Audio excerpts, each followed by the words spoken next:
حضرت علی نے خلافت کی بیعت لوگوں سے لینا شروع کیا۔ بالاتفاق مدینہ، مکہ، یہاں کے سارے حضرات نے آپ سے بیعت کی۔ مدینے میں چند اصحاب تھے جنہوں نے حضرت علی سے بیعت نہیں کی۔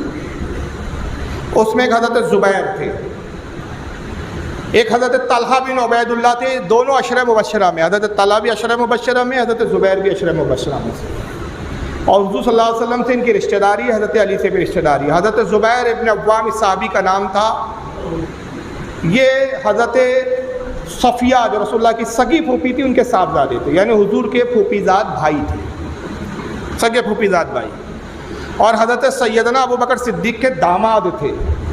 حضرت ابو بکر کی بیٹی حضرت اسماء ان کے نکاح میں تھی۔ ابو بکر کے داماد تھے، حضور صلی اللہ علیہ وسلم کے پھوپھیزاد بھائی تھے، یہ رشتہ داری تھی۔ اور حضرت طلحہ ابن عبید جو تھے، یہ ان کے نکاح میں جو خاتون تھی یہ رسول اللہ کی پھوپھیزاد بہن تھی۔ سرکار کی پھوپھی تھی جن کا نام تھا امیمہ بنت عبد المطلب، ان کی صاحبزادی تھی حضرت انا، یعنی رسول اللہ کی پھوپھیزاد بہن تھی، اور یہ حضرت طلحہ بن عبید اللہ رضی اللہ تعالیٰ عنہ کے نکاح میں تھی۔ پھر دوسرا ایک رشتہ ان کا یہ تھا کہ حضرت زینب جو حضور کی زوجہ مطہرہ تھی، حضور کی بیوی تھی، وہ حضرت طلحہ کی بیوی کی بڑی سگی بہن تھی۔ تو اس اعتبار سے حضرت طلحہ کی بیوی رسول اللہ کی سالی ہوتی ہے، اور حضرت زینب حضرت طلحہ کی سالی ہوتی ہے۔ یہ ایک رشتے، یعنی رشتہ داریاں تھیں ان کی آپس میں، مگر یہ دو صحابیوں نے خاص طور سے حضرت علی کی بیعت سے انکار کر دیا۔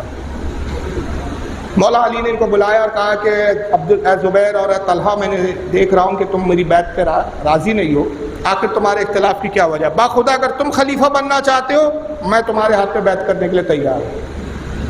یہ دونوں حضرات نے کہا کہ نہیں، ہم خلیفہ بننا نہیں چاہتے، صرف ہم نے تھوڑا سا توقف کیا اس لیے کہ ہم دیکھ رہے اور محسوس کر رہے ہیں کہ جو بلوائی جنہوں نے عثمان غنی کو شہید کیا وہ آپ کی فوج میں شامل ہو گئے، تو ہم چاہتے ہیں کہ عثمان غنی کے قاتلوں کو پکڑا جائے، تلاش کیا جائے، گرفتار کیا جائے۔ حضرت علی نے فرمایا کہ میں تم سے وعدہ کرتا ہوں کہ سب سے پہلا کام عثمان غنی کے قاتلوں کو پکڑنا اور ان سے قصاص لینا ہوگا۔ تو انہوں نے کہا پھر اگر آپ بیعت چاہتے ہیں تو ہم اسی شرط پر آپ سے بیعت کریں گے کہ آپ 1 مہینے کے اندر عثمان غنی کے قاتلوں کو گرفتار کریں گے اور ان کو قصاص میں ان کو قتل کریں گے۔ حضرت علی نے ان سے وعدہ کر لیا، حضرت زبیر اور حضرت طلحہ نے ان سے بیعت کر لی۔ اب بیعت پوری اتفاقی طور پر ہو گئی۔ 1 مہینہ تلاش جاری رہی لیکن قاتلوں کا پتہ نہیں چلا، اور ایک تیسرے شخص تھے، ان کو جب خط لکھا گیا حضرت علی نے خطوط ان کے طرف روانہ کیے کہ مجھے خلیفہ نامزد کیا گیا، لہذا تم میری اطاعت کو قبول کرو اور تم اپنی بیعت تحریراً گواہوں کے ساتھ بھیجو۔ جس شخص کی طرف یہ خطوط بھیجے گئے وہ تھے حضرت سیدنا امیر معاویہ رضی اللہ تعالیٰ جو ملک شام کے اس وقت شام کے گورنر تھے۔ تو انہوں نے خط کا جواب جو دیا حضرت امیر معاویہ نے وہ کہ علی مجھ تک یہ خبریں آئی ہیں، بے شک آپ خلیفہ برحق ہیں، میں آپ کو خلیفہ ماننے کے لیے تیار ہوں، لیکن مجھ تک جو خبریں آ رہی ہیں مجھے بتایا یہ جا رہا ہے کہ عثمان کے قاتل آپ کے فوج میں شامل ہیں۔ یہ حضرت امیر معاویہ کی طرف سے جواب آیا، اور حضرت امیر معاویہ یہ سب رشتہ دار ہیں۔ یہ بات یاد رکھیے، اہل سنت کا جو موقف ہے کہ کسی صحابی کو برا نہیں کہنا، اس کی وجہ یہی ہے کہ یہ سب رشتہ داریاں ان کی آپس میں، یہ سب رسول اللہ کے صحابی ہے، حضور کے قریب کے لوگ ہیں، اور بہت قریب کی رشتہ داری ہے۔ حضرت امیر معاویہ ان کی بہن حضرت ام حبیبہ رسول اللہ کی زوجہ مطہرہ تھی، ان کے والد ابو سفیان رسول اللہ کے سسر ہوتے، اور بھی دوسری رشتہ داریاں تھیں آپس میں۔ یہ سارے اختلاف جو ان صحابہ میں تھے، نعوذ باللہ کوئی ان کا ایسا عقیدہ نہیں تھا کہ جس کی بنیاد پر ان پر کفر کا حکم لگایا جائے یا ان کو مرتد کہا جائے، معاذ اللہ۔ اسی بنیاد پر ہمارے اہل سنت کے علماء نے اس پر اجماع کیا کہ کسی بھی صحابی کی توہین کرنا، کسی بھی صحابی کی گستاخی کرنا، وہ شخص اہل سنت سے ہو ہی نہیں سکتا جو امیر معاویہ کی توہین کرے۔ امیر معاویہ نے جواب میں لکھا کہ مجھے یہ خبر لگی ہے، تو لہٰذا جب تک یہ معاملہ کلیئر نہ ہو جائے میں آپ کی بیعت نہیں کر سکتا۔ حضرت علی نے ان کی طرف خط لکھے، حتیٰ کہ نہج البلاغہ جو شیعوں کی معتبر کتاب مانی جاتی ہے، حضرت علی کے خطبات بولتے ہیں یہ لوگ، اس میں یہاں تک لکھا ہے کہ حضرت علی نے جو ایک خط لکھا اور کہا کہ میری خلافت پر مہاجرین اور انصار کا اتفاق ہے، اور خلیفہ وہی ہو سکتا ہے جس کی خلافت پر مہاجرین اور انصار کا اتفاق ہو جائے، لہٰذا چونکہ میری خلافت پر اتفاق ہے تو مجھے خلیفہ مان لینا چاہیے۔ اور رہا کہ حضرت عثمان غنی کے قتل کا معاملہ، تو میں حلف اٹھا کے قسم کھا کے کہتا ہوں، خدا کی قسم عثمان کے قتل میں میرا ذرہ برابر بھی کوئی حصہ نہیں ہے، میں اس الزام سے بری ہوں، اور میرے بس میں ہوتا خدا کی قسم میں عثمان غنی کی طرف آنے والے ہر حملے کو روکتا، مگر باوجود ہمارے بار بار اصرار کرنے پر خود عثمان غنی نے ہمیں اس بات کی اجازت ہی نہیں دی تھی کہ ہم بلوائیوں سے لڑیں، ورنہ ہم اس وقت تک لڑتے یا تو خود شہادت پا لیتے یا بلوائیوں کے فتنے کو ختم کر دیتے۔ امیر معاویہ ان کی اس باتوں سے مطمئن نہیں ہوئے، اور امیر معاویہ نے پھر ایک دوسرا مطالبہ کیا کہ قاتلوں کو میرے حوالے کیا جائے، میں ان سے بدلہ لوں گا، کہا چونکہ وہ میرے چچا زاد بھائی ہے، میرا رشتہ قریب کا بنتا ہے، لہٰذا قاتلوں سے بدلہ لینا یہ شرعاً میرے ذمے ہے، قاتلوں کا آپ حوالے کریں، جس وقت آپ قاتلوں کو میرے حوالے کر دیں گے میں آپ کے بیعت آپ کو خلیفہ مان لوں گا۔ یہ خط کا جواب تھا، لیکن ہوا یہ کہ 1 مہینے تک مسلسل تلاش کے بعد قاتل سامنے نہیں آئے۔ وجہ کیا تھی؟ وجہ آپ نے اس دن سنی ہوں گی کہ جتنے بلوائی قتل کرنے گئے تھے سب چہرے پہ نقاب ڈالے ہوئے تھے، سوائے محمد بن ابو بکر کے جو چہرے پہ نقاب نہیں تھی، ان کے وہی صرف پہچانے گئے۔ حضرت نائلہ جو عثمان غنی کی اہلیہ تھی، ان سے جب پوچھا گیا کہ کیا آپ قاتلوں کو پہچانتی، انہوں نے کہا واللہ سوائے محمد ابن ابو بکر کے میں کسی کو نہیں جانتی، کیونکہ سب کے چہرے نقاب سے ڈھکے ہوئے تھے۔ محمد ابن ابو بکر مسجد میں آئے اور انہوں نے کہا خدا کی قسم نائلہ خود گواہ ہے کہ میں نے صرف عثمان غنی کی داڑھی پکڑی تھی، نہ میں قتل میں شریک رہا، نہ میں نے ان پہ کوئی ضرب لگائی، نہ ان کو کوئی تکلیف دی، نہ نقصان دی۔ جب میں نے داڑھی پکڑی عثمان غنی نے یہ جملے کہے اور میں پیچھے ہٹ گیا، حضرت نائلہ نے گواہی دی، لہٰذا وہ بری ہو گئے اس الزام سے۔ اب قاتل کو سامنے آنے کے لیے تیار نہیں، اور ڈاؤٹ کی بنیاد پر کسی کو بھی قاتل ڈکلیئر نہیں کیا جا سکتا تھا۔ ادھر حضرت طلحہ اور زبیر کا مطالبہ بڑھتا رہا، بار بار یہ مطالبہ کرتے رہے کہ علی ہمیں لگتا ہے، ہمیں شک ہے، ہمیں شبہ ہے کہ آپ قاتلوں کو بچانا چاہتے ہیں۔ حضرت علی بار بار قسم کھاتے تھے، خدا کی قسم جتنی طاقت و قوت سے میں قاتلوں کو تلاش کر سکتا ہوں میں کوشش کر رہا ہوں، اور جب تک 2 صورتوں کے علاوہ کسی کو قاتل قرار نہیں دیا جا سکتا۔ یہ شرعاً تقاضے تھے سب اپنی جگہ۔ پہلا یہ تقاضا کہ خود قاتل اقرار کر لے کہ میں نے قتل کیا ہے، اور اگر قاتل اقرار نہ کرے تو صورت میں پھر 2 لوازمات شریعت چاہتی ہے، ایک ثبوت اور دوسرے گواہ، یا ثبوت بھی ناپید تھے، گواہ بھی موجود نہیں تھے، اور قاتل خدا نے سامنے آ کر اپنے قاتل ہونے کا اقرار کرنے کے لیے تیار نہیں تھے۔ تو یہ ایک بڑا کشمکش کا معاملہ تھا۔ نتیجہ یہ ہوا کہ 1 مہینہ 2 مہینہ ایک عرصہ گزرتا رہا، اور اس کا نتیجہ یہ ہوا کہ حضرت زبیر، حضرت طلحہ حضرت علی سے ایک طرح سے بزن ہو گئے۔ یہ مدینے سے ہجرت کر کے مکہ جاتے، اور اس وقت حج کا موقع چل رہا تھا، اور حضرت ام المومنین عائشہ صدیقہ رضی اللہ تعالیٰ عنہ حج کے لیے تشریف لائی ہوئی تھی، اور بھی صحابہ وہ حج کے لیے جمع ہوئے تھے۔ انہوں نے وہاں پہ ایک میٹنگ کی، حضرت ام المومنین کے سامنے سب معاملہ رکھا اور کہا کہ ہمیں اندیشہ ہے، ایسا کیسے ہو سکتا ہے کہ قاتل اتنے مدت کے بعد بھی تلاش کیے نہ جا سکے۔ ہمیں اندیشہ ہے کہ یا تو حضرت علی بچانا چاہتے ہیں، کیونکہ محمد ابن ابو بکر ان کے جو ہے سوتیلے بیٹے ہیں، انہی کے ساتھ یہ لوگ گئے تھے، تو یقیناً محمد ابن ابو بکر بھی ان قاتلوں کو جانتے ہیں۔ انہوں نے علی کو بتایا، علی انہیں بچانا چاہتے ہیں، لہٰذا چونکہ علی قاتلوں کا سپورٹ کر رہے ہیں، اور یہ جو قتل تھا عثمان غنی کا یہ معمولی قتل نہیں تھا، یہ ایک امیر المومنین کا قتل تھا، رسول اللہ کے داماد کا قتل تھا۔ اگر قاتلوں کو ایسا چھوڑ دیا جائے تو شریعت کی امان اڑ جائے گی، لوگ بے باک ہو جائیں گے۔ آج امیر المومنین کے قتل کے بعد قاتلوں کو اگر سزا نہ دی گئی تو کل کوئی کسی کے اوپر بھی ہاتھ ڈال سکتا ہے، کسی کو بھی قتل کر سکتا ہے، قانون سے بالادستی ہو جائیں گی۔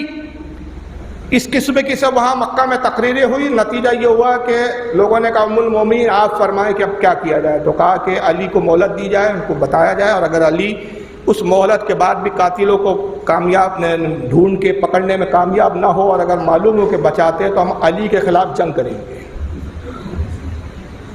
پھر وہ کچھ وقت کی مہلت دی گئی، مگر حضرت علی کے ساتھ یہی مشکل تھی کہ قاتل سامنے آنے کے لیے تیار نہیں، قاتلوں کے گواہ نہیں، ثبوت نہیں، اور چونکہ ظاہر ہے وہ قاتل کوئی اسلام مخلص لوگ تھے نہیں، وہ عبداللہ ابن سبا کے گرگا تھے، عبداللہ ابن سبا کے ہواخواہ تھے۔ عبداللہ ابن سبا کے حالات سن چکے ہیں آپ، کون تھا یہ، کیسا تھا اس کا کردار۔ مروان کے وہ ہواخواہ تھے، یہ منافقین کا ٹولہ تھا جو اسلام میں خانہ جنگی کر کے اسلام کو کمزور کرنا چاہتا تھا،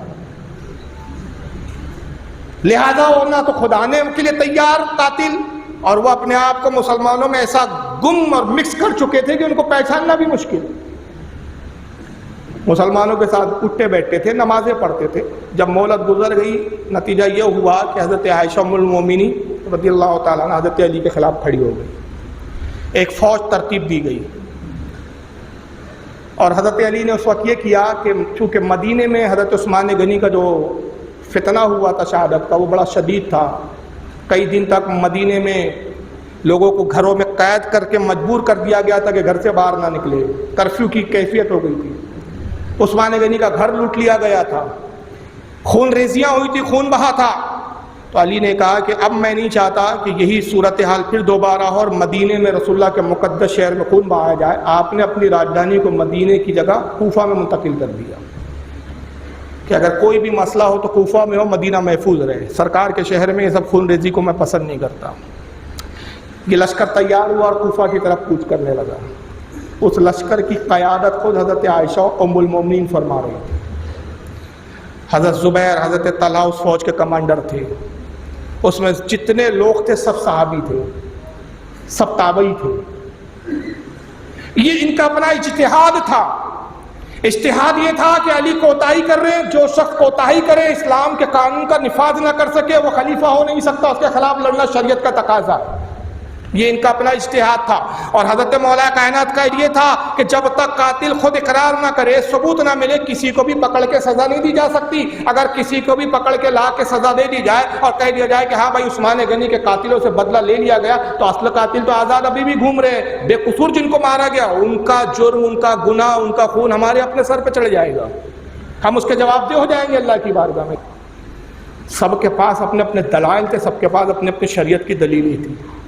اس لیے ہمارے علماء علیہ سنت کہتے ہیں کہ ہر صحابی اجتہاد کی منزل پہ تھا، مگر یہ ضرور ہے اعلیٰ حضرت فاضل بریلوی فتاوی رضویہ میں ایک رسالہ لکھتے ہیں، اس کے اندر فرماتے ہیں کہ البتہ اہل سنت کا اس پر اجماع اور اتفاق ہے کہ حضرت زبیر ہو یا حضرت طلحہ ہو یا حضرت عائشہ ہو یا حضرت امیر معاویہ ہو اور وہ جتنے صحابہ جو حضرت علی کے خلاف لڑنے آئے، ان سے خطا ہوئی، مگر چونکہ وہ صحابی ہے اور صحابی کا مقام، درجہ، عظمت و فضیلت بہت زیادہ ہے، ہم جیسوں کے یہ لائق نہیں کہ ہم بڑے بڑے صحابہ پہ کچھ تنقیدیں کریں اور ان کے معاملات میں ہم اپنی رائے کو پیش کریں، ہماری رائے کی کوئی حیثیت نہیں۔ اور ان کی فضیلت ہیں، اللہ کے نبی صلی اللہ علیہ وسلم نے ان کے بارے میں بڑی بڑی فضیلت اور جنت کی بشارتیں دی ہے، لہٰذا ان کے مقام و مرتبے کو دیکھتے ہوئے زبان لعن و تشنیع سے ہم نہیں کھولیں گے، ان کی توہین نہیں کریں گے، بلکہ ان کی غلطیوں اور لرزشوں کو ہم خطا اجتہادی پر محمول کرتے ہیں، اور خطا اجتہادی پر گناہ نہیں ہوتا بلکہ اس پر اجر و ثواب ملتا ہے۔ اب یہ لشکر نکلا صاحب، اور نکلنے کے بعد ایک میدان میں جمع ہوا۔ حضرت علی کو بھی ادھر خبر لگی کہ صاحب حضرت زبیر، طلحہ، عائشہ جو ہے مجھ سے جنگ کے لیے آمادہ ہو گئے ہیں اور جنگ کرنے کے لیے نکل کے پڑے۔ بیچ بیچ میں انہوں نے بہت خطوط لکھے، سمجھانے کی کوشش کی، لیکن یہ ماننے کے لیے تیار نہیں۔ کہتے یا تو قاتل دو، قاتل جب تک دو گے نہیں علی تمہاری کوئی بات سنی نہیں جائے گی۔ مجبور ہو کے حضرت علی کو بھی پھر ایک اپنی فوج تیار کرنی پڑی، اور مولا کائنات بھی کوفہ سے نکل کر پھر ایک میدان کی طرف آ گئے۔ چونکہ اس جنگ میں حضرت عائشہ صدیقہ اونٹ پر سوار تھی، اور عربی میں اونٹ کو کہتے ہیں جمل، تو اس جنگ کا نام تاریخ میں ہے جنگ جمل۔ دونوں فوجیں ایک میدان میں آمنے سامنے ہوئی۔ جب فوج پہنچی تو رات کا وقت تھا، شام ہو رہی تھی، مغرب کا وقت تھا۔ حضرت علی نے پیغام بھجوایا کہ مغرب کا وقت ہے، زبیر اور طلحہ سے پوچھو کہ کیا اپنی جماعت علیحدہ بناؤ گے؟ اگر تم کہو تو میں تمہاری اقتداء میں نماز پڑھنے آ جاؤں، یا تم چاہو تو میرے پیچھے پڑھ لو۔ حضرت طلحہ اور زبیر آیا، کہا کہ علی ہم آپ کو کافر نہیں مانتے، ہم آپ کے پیچھے پڑھیں گے۔ اور علی کا یہ کہلوان اس بات کی دلیل ہے کہ علی بھی ان کو مسلمان سمجھتے تھے، ورنہ کافروں کو پیچھے نماز نہ پڑھی جاتی ہے نہ پڑھائی جاتی ہے۔ نماز ختم ہوئی، اس کے بعد آپ نے کہا کہ زبیر کتنا بہتر ہے کہ اس سے پہلے کہ کل ہماری تلواریں آپس میں ٹکرائے، ہم آپس میں بیٹھ جائیں اور کچھ غور و فکر کر لیں، حالات کا جائزہ لے لیں، کچھ میری بات تم سن لو، کچھ اپنی سنا لو، ہو سکتا ہے کہ ایک ایسی صورت نکل آئے کہ مسلمانوں میں خون ریزیاں نہ ہو۔ یہ دونوں رات میں بیٹھے، لیکن ہوا کیا تھا اصل میں سارا مسئلہ کہ عبداللہ ابن سبا اپنی ایک منافقوں کو ٹولی لے کر آ گیا، اور اس جنگ میں مروان بھی آ گیا۔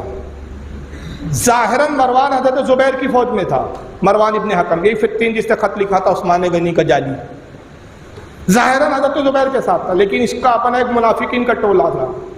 مروان نے اپنی خفیہ میٹنگ کی اور طے کیا کہ یہ لوگ بیٹھ رہے ہیں، خبر آئی ہے کہ نماز مغرب پڑھیں گے، یقیناً اس کے بعد یہ بیٹھ سکتے ہیں آپس میں، اور یہ تو طے ہے کہ دونوں صحابی بھی ہیں، رشتہ داریاں ان کی آپس میں، تو ہو سکتا ہے کہ رشتہ داریوں کی بنیاد پر، ان کی اپنی پرانی آپسی محبتوں کی بنیاد پر ان میں صلح ہو جائے، اور ہم صلح نہیں ہونے دیں گے۔ اگر صلح ہو گئی تو ہمارے اتنے سالوں کے پلاننگ کے جو ہے پانی پھر جائیں گا۔ ایسا کیا جائے کہ ہم اپنی فوجوں کو 2 حصوں میں تقسیم کر لیں، کہ آدھی فوج علی کی طرف کر دی جائے، آدھی فوج علی کی زبیر کی طرف رضی اللہ تعالیٰ عنہ، اور وقت آنے پہ صرف ہم جنگ کا دکھاوا کریں گے، جنگ کے شعلے بھڑکائیں گے، ہم الگ ہٹ جائیں گے، یہ آپس میں لڑ پڑیں گے۔ نماز مغرب پڑھنے کے بعد میٹنگ ہوتی ہے، عشاء تک میٹنگ چلی، پھر عشاء کی نماز ہوئی، عشاء کے بعد تک چلی، اور نتیجہ یہ ہوا کہ آپس کی گفتگو سے صلح کی صورت پیدا ہو گئی۔ ایک صلح نامہ لکھا گیا باقاعدہ۔ صلح نامہ جب ترتیب دیا گیا تو اس پر پھر یہ بات کہہ کر گفتگو ختم ہوئی کہ اب رات بہت ہو چکی ہے، لہٰذا کل صبح فجر کی نماز کے بعد اس صلح نامہ کو ایک بار اور دیکھ لیا جائے اور غور کر لیا جائے، اس میں اگر کوئی شرائط کم و پیش ہو تو اس میں اضافہ یا گھٹا دیا جائے، اور اس کے بعد دونوں فریق اپنی مہروں کے ساتھ دستخط کر لیں۔ یہ طے ہوا اور صلح نامے کی 2 کاپیاں بنائی گئی، ایک حضرت علی کے پاس تھی، ایک حضرت زبیر کے پاس۔ یہ لوگ اپنے اپنے خیموں میں چلے گئے۔ آدھی رات کے قریب حضرت علی کی فوج میں سے وہ سبائیوں کا گروپ نکلتا ہے، وہ عبداللہ ابن سبا کے منافقین کا ٹولہ، ادھر سے حضرت زبیر کی فوج سے نکلتا ہے۔ انہوں نے شور مچانا شروع کر دیا، یہ حضرت زبیر کے خیموں پر جا کے لوٹ مار کرنے لگے، خیموں پہ چیخ و پکار، خیموں کو جلانا شروع کر دیا۔ اس والے ٹولے نے حضرت علی کو خیموں میں جلانا شروع کر دیا، ایک عجیب طرفہ تماشا ہو گیا۔ حضرت مولا علی آرام کر رہے تھے اپنے خیمے میں، جیسی باہر آئے دیکھا کچھ خیمے جل رہے ہیں، بھاگم دوڑ ہے، لوگ بھاگ رہے ہیں، بچو حملہ کرو۔ کہا کیا ہوا؟ کہا حضور زبیر نے ہمارے ساتھ دغا کیا، صلح نامہ کا لحاظ نہیں کیا، زبیر کی فوج نے ہم پر حملہ کر دیا۔ ادھر حضرت زبیر باہر نکلے، کہا کیا ہوا؟ کہا علی نے ہمارے ساتھ دغا کیا، صلح نامہ کا یہ سب ڈرامہ کر کے ہمیں غافل کر دیا، علی کی فوج نے ہم پر حملہ کر دیا۔ یہ منافقوں کی پلاننگ کامیاب ہو گئی، رات بھر جنگ چلتی رہی، ہزاروں صحابہ ادھر شہید ہوئے، ہزاروں صحابہ ادھر شہید ہوئے، جنگ صبح تک ہوتی رہی۔ فجر کا وقت آیا، فجر نماز خوف پڑھ رہے ہیں دونوں طرف کے خیموں میں، اور اس کے بعد جنگ کا سلسلہ چلتا رہا، حتیٰ کہ لڑتے لڑتے حضرت علی کا سامنا حضرت طلحہ سے ہو گیا۔ جیسے حضرت طلحہ سے سامنا ہوا، ہاتھ میں حضرت طلحہ کی بھی تلوار ہے، وہ بھی آگے نکل آئے، ادھر حضرت علی، یہ ان کی فوج کو کاٹ رہے، وہ ان کی فوج کو کاٹ رہے۔ نتیجہ یہ ہوا کہ طلحہ اور حضرت علی رضی اللہ تعالیٰ جب آمنے سامنے آ گئے تو حضرت علی نے اپنی تلوار کو روک لیا۔ حضرت طلحہ نے دیکھا کہ علی وار نہیں کر رہے، تلوار روک لیا ہے، تو انہوں نے بھی اپنی تلوار روک لیا۔ کہا علی مقابلہ کرو، اب سامنا ہو گیا تو مقابلہ کرو۔ کہا کہ بس ایک بات سن لو، اس کے بعد پھر تجھے اختیار ہے طلحہ، چاہے تو پھر جنگ کر یا پھر جنگ کو چھوڑ دو۔ کہا کیا کہنا چاہتے ہو؟ کہا یاد ہے ایک مرتبہ اللہ کے رسول نے کیا کہا تھا اور تم اس مجلس میں بیٹھے ہوئے تھے؟ کہا کیا کہا تھا؟ کہا اللہ کے نبی صلی اللہ علیہ وسلم نے فرمایا تھا کہ اے اللہ، دعا کی تھی رسول نے، تم نے سب نے آمین کہا تھا، اور اے طلحہ تو بھی اس آمین کہنے والوں میں تھا، کہ حضور نے دعا کرتے کہا تھا اے اللہ تو اس کو محبوب رکھ جو علی کو محبوب رکھے، اور تو اس کو دشمن جان جو علی کو دشمن جانے۔ کیا یہ رسول کی دعا تمہیں یاد ہے؟ تو حضرت طلحہ رونے لگے، ہاتھ سے تلوار گر پڑی۔ کہا علی یہ حدیث میں بھول چکا تھا، تم نے بہت بر وقت مجھے یہ حدیث یاد دلائی، میں تائب ہوا، توبہ کرتا ہوں، اے علی آپ حق پر ہیں، اور میں جنگ سے برات کا اظہار کرتا ہوں۔ تلوار پھینکی انہوں نے اور اپنے مجمع میں آ کے شور مچانا شروع کیا کہ تلواریں میان میں رکھو، جنگ بند کرو، جنگ بند کرو، ہم ناحق پر ہے، ہم ناحق پر ہے۔ تبھی مروان مردود نے دیکھا کہ یہ حضرت طلحہ چیخ رہے ہیں، کچھ لوگوں نے اپنی تلواروں کو روک کے میانوں میں رکھنا شروع کر دیا، کچھ لوگوں نے حضرت طلحہ کی آواز میں ارے رک جاؤ، ٹھہرو، طلحہ کچھ کہنا چاہتے، یعنی اب دیکھا اس مروان بدبخت نے اور عبداللہ ابن سبا کے یہ ہوا خار منافقین نے کہ بھائی ایسا نہ ہو کہ یہ بار بار اعلان سے جنگ رک نہ جائے اور جو ہمارا مقصد ہے ختم نہ ہو جائے۔ مردود مروان نے تیر کمان پہ لگایا اور حضرت طلحہ کی طرف چھوڑا، اور چونکہ آپ ان لوگوں کو سمجھاتے ہوئے ادھر سے ادھر بھاگ رہے تھے، دوڑ رہے تھے، وہ تیر حضرت طلحہ کے پیر میں داخل ہوا اور تیر زہر میں بجھا ہوا تھا۔ بس جیسی تیر پیر میں گھسا، آپ نے تیر کھینچ کے نکالا مگر زہر اپنا اثر کر چکا تھا، اور اتنا تیز زہر تھا کہ اس نے فوراً اثر کیا، حضرت طلحہ زمین پہ گرے اور ان کی شہادت واقع ہو۔ اب اس کا فائدہ اٹھایا مروان نے، اور اس بارے میں ابن سعد نے طبقات کے اندر، بہت بڑے محدث ہیں محمد ابن سعد رضی اللہ تعالیٰ، طبقات الکبریٰ ان کی صحابہ کی سیرت پر تقریباً 8 جلدوں میں کتاب ہے، اس کے اندر 6 روایتیں لکھی ہے، جن 6 روایتوں سے میں یہ اس لیے کہہ رہا ہوں کہ اہل حدیث وہابی مروان کو بڑا دودھ کا دھلا ہوا ثابت کرتے ہیں، کیونکہ وجہ یہ ہے کہ وہ بخاری شریف میں راوی ہے، تو کیونکہ بخاری کے بڑے عاشق ہے یہ، تو اس کو بچانے کے لیے کہتے ہیں کہ یہ سب من گھڑت روایتیں، مروان تو بہت دودھ کا دھلا ہوا تھا۔ تو ان بدبختوں کو میں بتا دوں کہ تھوڑا تاریخ پڑھو، ابن سعد کوئی بریلی کے مولانا نہیں ہے، آج کے مولانا نہیں ہے، یہ 300 ہجری کے عالم ہے۔ 300 ہجری میں ابن سعد نے طبقات الکبریٰ کے اندر 6 روایتیں لکھی، جس میں یہ ثابت کیا صحیح سند کے ساتھ کہ حضرت طلحہ کو شہید کرنے والا مروان تھا، مروان ابن حکم۔ اور پھر مروان نے اس کا بھی فائدہ اٹھایا اور شور کیا کہ لوگوں طلحہ شہید ہو گئے، علی کی فوج نے طلحہ جیسے عشرہ مبشرہ صحابی کو قتل کر دیا، ہم حق پر ہے، علی نہ حق پر ہے، اگر علی حق پر ہوتا تو عشرہ مبشرہ ہونے کا لحاظ کرتا، علی کی فوج دا حق پر ہے، قتل کرو قتل کرو۔ پھر جنگ کے شعلے بڑھ کے اور پھر جنگ شروع ہو گئی۔ دوپہر کے وقت لڑتے لڑتے حضرت زبیر علی کے سامنے آ گئے، حضرت زبیر ابن عوام، رشتے میں پھوپھی زاد بھائی ہے، کیونکہ حضرت صفیہ حضرت مولا کائنات کی بھی پھوپھی ہے، حضرت ابو بکر کے داماد ہے۔ کتنی رشتہ داریاں ہیں، بہت رشتہ داریاں، اگر صرف رشتہ داریوں پہ میں گفتگو کروں نا تو اتنی گتھم گتھا رشتہ داریاں، اس لیے میں ایک بات ہمیشہ یہ رشتہ داریاں بتانا ہی چاہتا ہوں کہ رشتہ دار ہو کے جو لڑے، ان کا لڑنا، ان کی جنگ کا مقصد نہ قرآن کے مسئلے پہ تھا، نہ رسول کے معاملے میں اختلاف تھا، ان کا عقیدے کا اختلاف نہیں تھا، یہ ایک اجتہاد کی بات تھی، سیاست کی بات تھی، لہٰذا یہ تو رشتہ دار تھے، یہ تو آپس میں ان کی جو ہے مطلب صلح بھی ہو گئی۔ اور حضرت علی خود فرماتے ہیں کہ لوگوں میں گمان کرتا ہوں قیامت کے دن طلحہ، زبیر، ہم سب ایک کرسی پہ ایک ساتھ بیٹھے ہوئے ہوں گے۔ اور ابھی میں ایک آپ کو روایت بھی سناؤں گا اس تعلق سے۔ حضرت زبیر آ گئے سامنے علی کے، بس جیسی آئے اور وہ تلوار لے کے آئے، بس علی کو دیکھا تلوار ہاتھ میں، بس آ کے یہاں رک گئے۔ مولا کائنات نے بھی تلوار اٹھائی، یہاں رک، دونوں کی تلواریں رک گئی ایک دوسرے کی۔ آخر رشتے میں بھائی بھی تھے، محبت تھی، بڑے گہرے دوست، عزیز دوست تھے، بچپنے کے ساتھی تھے۔ حضرت زبیر نے تلوار روک دی اور بالکل کچھ سمجھ بھی نہیں آ رہا کیا کرے بھائی، اس منظر کا کبھی تصور بھی نہیں کیا تھا کہ یہ بھی نوبتیں آ جائیں گی۔ حضرت علی نے زبیر سے کہا زبیر ایک بات سن لو، اس کے بعد پھر اختیار ہے تو چاہو جنگ کرو۔ کہا جو کچھ بات ہونی تھی ہماری رات میں ہو چکی ہے علی، تم نے ہمارے ساتھ بے وفائی کی، رات میں ایک تو صلح نامہ لکھے اور لکھتے ہو اور اس کے بعد پھر حملہ کر دیا۔ تو علی نے کہا خدا کی قسم ہم نے حملہ نہیں کیا، ہماری خبر کے مطابق تو حملہ تم نے کیا۔ آپ نے کہا خدا کی قسم یہ کام ہم نے بھی نہیں کیا۔ یہ کہا کون ہو سکتا ہے؟ تو کہا یقیناً پھر کوئی ہم میں منافق ہے۔ تو کہا وہ تو خیر ایک الگ بات ہے، لیکن علی آپ تو ناحق پر ہے نا، اگر آپ چاہتے تو عثمان غنی کے قاتلوں سے بدلہ لے سکتے تھے، آپ نے سستی کی، اور اگر یہ سستی نہ کرتے تو آج نوبت یہ نہ آتی۔ علی نے کہا ایک بات سن لو، اس کے بعد پھر زبیر تمہیں اختیار ہے۔ کہا سنائیے۔ کہا یاد ہے زبیر ایک مرتبہ میں اور تم گلے میں ہاتھ ڈال کے جا رہے تھے مدینے سے، اور کچھ بات پہ تم بھی مسکرا رہے تھے، میں بھی مسکرا رہا تھا، ہم بڑے خوش تھے دونوں، اور ایک دوسرے کے گلے میں ہاتھ ڈال کے جا رہے تھے۔ اللہ کے نبی نے جب اس منظر کو دیکھا تو نبی نے زبیر تم سے کہا تھا زبیر علی سے محبت کرتے ہو؟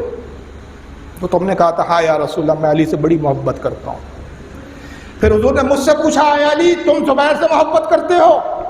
میں نے کہا یا رسول اللہ میں زبیر سے محبت کرتا ہوں۔ حضور نے فرمایا کہ میں وہ منظر دیکھ رہا ہوں کہ اے علی اور زبیر جس طرح آج تم آپس میں ایک دوسرے کے گلے میں ہاتھ ڈال کے جا رہے ہو، ایک وقت یہ آئے گا کہ تمہارے ہاتھ ایک دوسرے کے خلاف تلوار ہاتھ میں لیے ہوئے ایک دوسرے پر اٹھ رہے ہو، تم لڑ رہے ہو۔ تو اس وقت اے زبیر تم ہی نے پوچھا تھا یا رسول اللہ کیا ایسا بھی ہوگا کہ میں اور علی لڑیں؟ یہ کیسے ہو سکتا ہے، ہم تو عزیز ہیں، ایک دوسرے سے محبت کرتے ہیں۔ حضور نے کہا یہ ہو کر رہے گا، مقدر ہو چکا ہے، اور اے زبیر اس وقت تو ناحق پر ہوگا، علی کے ساتھ حق ہوگا۔ حضرت زبیر نے جیسی سنا رونے لگے، تلوار ہاتھ سے ان کے بھی چھوٹی۔ کہ اللہ آپ کو جزائے خیر دے علی، آپ نے بر وقت مجھے رسول کی وہ بات اور حدیث یاد دلوا دی. قسم خدا کی آپ حق پر ہیں. اب میں جنگ سے دستبردار ہوتا ہوں. ظہر کا وقت ہو گیا تھا, آپ نے ظہر کی نماز نہیں پڑھی تھی کیونکہ جنگ میں مشغول تھے. آپ وہاں سے نکلے اور اعلان کیا, لوگوں میں اس جنگ سے بیزار ہوں اور تم سے بھی کہتا ہوں کہ اپنے ہتھیار رکھ دو, علی حق پر ہے. اور اس کے بعد آپ نے کہا کہ ظہر کا وقت تنگ ہو گیا ہے, ایسا نہ ہو کہ میری ظہر قضا ہو جائے. آپ ایک چٹان کے ٹیلے کے پاس آتے ہیں, ابھی نماز کی نیت ہی باندھ رہے تھے کہ ایک بات مروانی آتا ہے, مروان کا ہوا خواہ, اس نے دیکھا زبیر جنگ سے علیحدہ ہو گئے, یہ جا رہے ہیں, لوگ ان کو دیکھیں گے ہتھیار رکھنا شروع کر دے گی, جنگ ختم ہو جائے گی. قریب آیا, کہا زبیر ایک مسئلہ پوچھنا ہے. کہا یہ کوئی مسئلہ پوچھنے کا وقت ہے؟ کہا ہاں بڑا اہم مسئلہ ہے, جنگ سے متعلق وہ مسئلہ ہے. کہا مجھے نماز پڑھنے دے, اس کے بعد مسئلہ پوچھنا, ابھی وقت بہت تنگ ہے, میری ظہر قضا نہ ہو جائے. اور نے کہا اچھا ٹھیک ہے آپ نماز پڑھ لیجئے. بس آپ نے نماز پڑھی, جیسی سجدے میں گئے بدبخت نے سجدے کی حالت میں تلوار چلائی اور سر سے تن جدا کر دیا. سجدے کی حالت میں حضرت زبیر شہید ہو گیا. سر کو اٹھایا اس بدبخت نے اور حضرت علی کے پاس بڑے فخر سے لایا کہ جنگ تو فتح ہو گئی, سپہ سالاری قتل ہو گیا جنگ جمل کا. قائلی مبارک ہو, میں آپ کے سب سے بڑے شقی, سب سے بڑے دشمن کا سر لایا ہوں. جیسی حضرت زبیر کا سر ہاتھ میں دیکھا, مولا کائنات رونے لگے اور روتے بے ساختہ فرمایا, زبیر کے قاتل کو میں جہنم کی بشارت دیتا ہوں. اس نے کہا علی یہ کیسی بشارت ہے؟ میں تو سر اس لیے لایا تھا کہ آپ انعام و اکرام دیں گے, جہنم کی بشارت.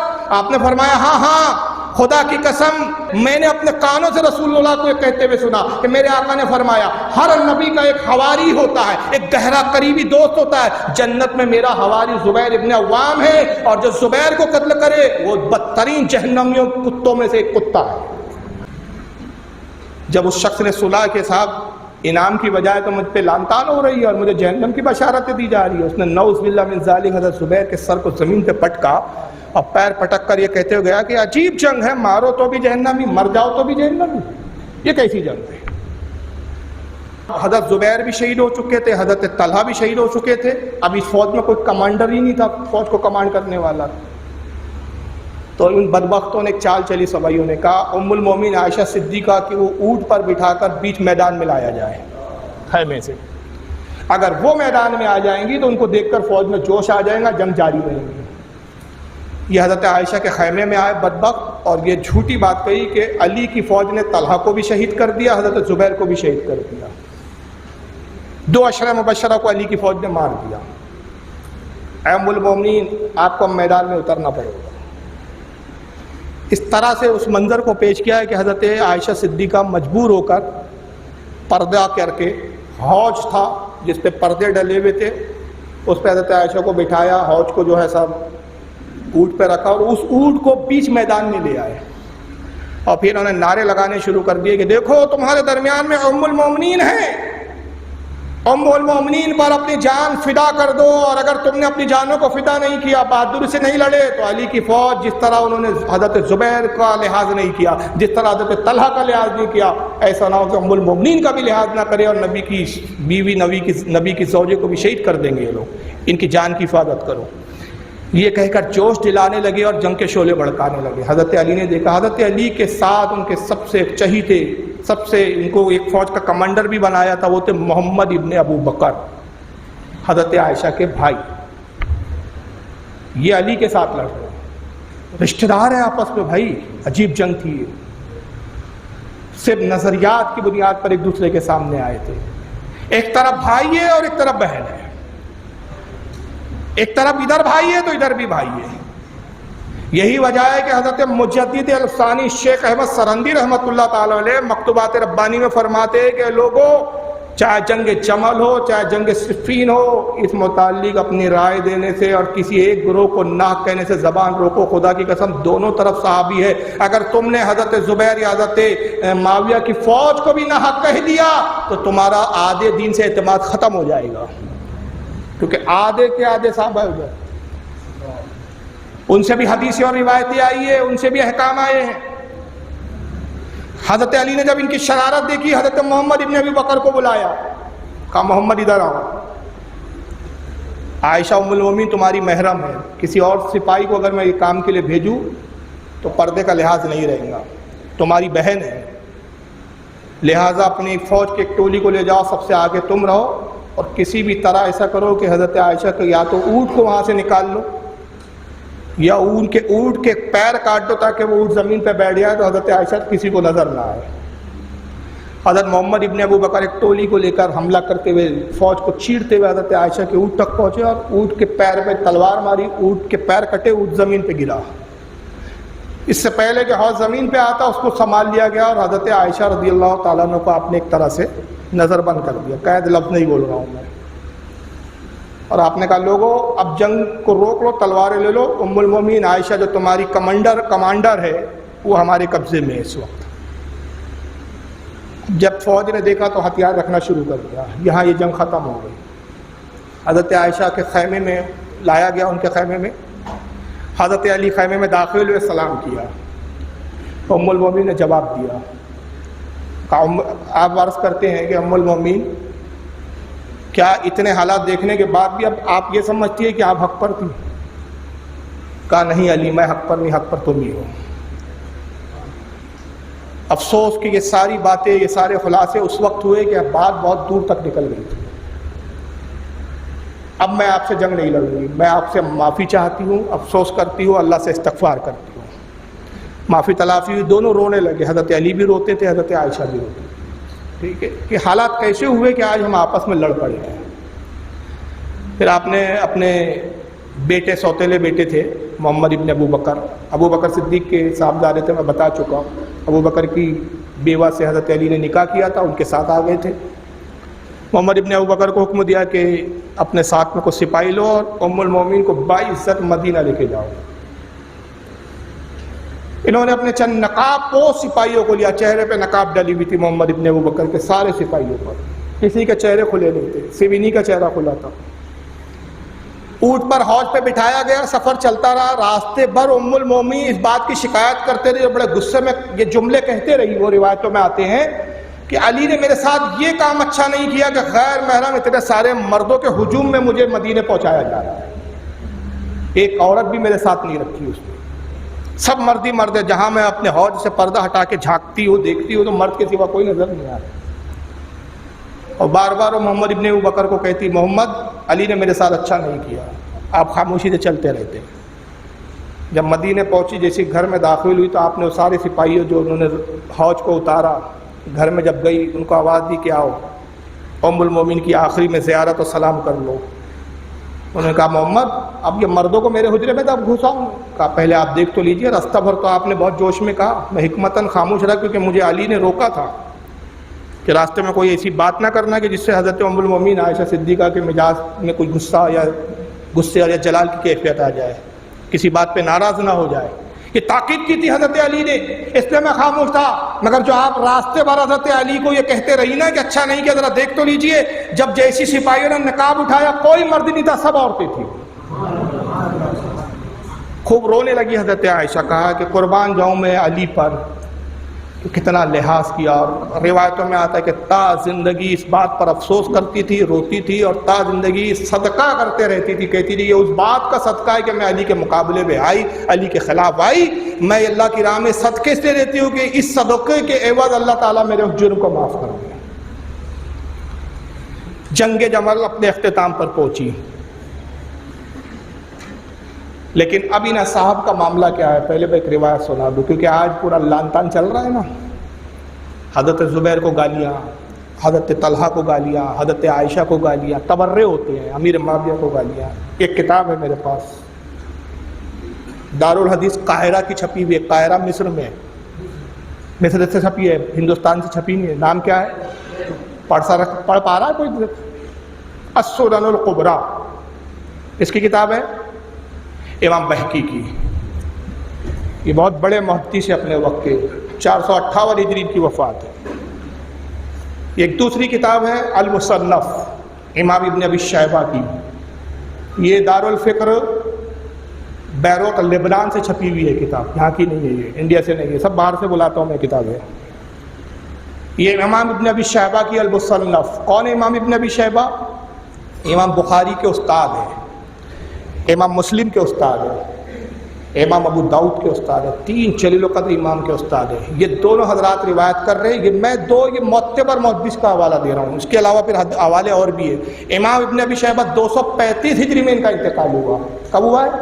اسلام آنے کو ہو رہے 1450 سال. 235 ہجری میں انتقال ہوا ہے. کس صدی کے عالی امام ذرا سنیے. عن ابی البختری رضی اللہ عنہ، یہ دونوں حضرات کی روایت کر رہے ہیں حضرت ابو بختری سے، تابعی ہے یہ. قال سئل علی رضی اللہ عنہ عن اہل الجمل. حضرت ابو البختری رضی اللہ تعالیٰ عنہ کہتے ہیں کہ حضرت علی سے پوچھا گیا اس جنگ کے اختتام کے بعد، جنگ جمل والوں کے بارے میں. حضرت زبیر، حضرت عائشہ، حضرت طلحہ ان کے ساتھیوں کے بارے میں، ان کے بارے میں سوال ہوا علی سے. کہا گیا کہ کون ہوں علی، کیا یہ لوگ مشرک تھے جو آپ سے لڑنے آئے تھے؟ سوال کرنے والا پوچھتا ہے کہ علی کیا یہ مشرک تھے، آپ ان کو مشرک سمجھتے تھے جو لڑ رہے تھے؟ قال من الشرک فروا، کہا یہ مشرک نہیں تھے بلکہ یہ لوگ تو شرک کر بھاگ کر اسلام کی طرف آئے تھے. یہ تو شرک سے فرار اختیار کرنے والے لوگ تھے، یہ مشرک نہیں تھے. قیلا امنافقون ہم، پھر سوال ہوا کہ علی کیا یہ لوگ منافق تھے جو آپ سے لڑ رہے تھے؟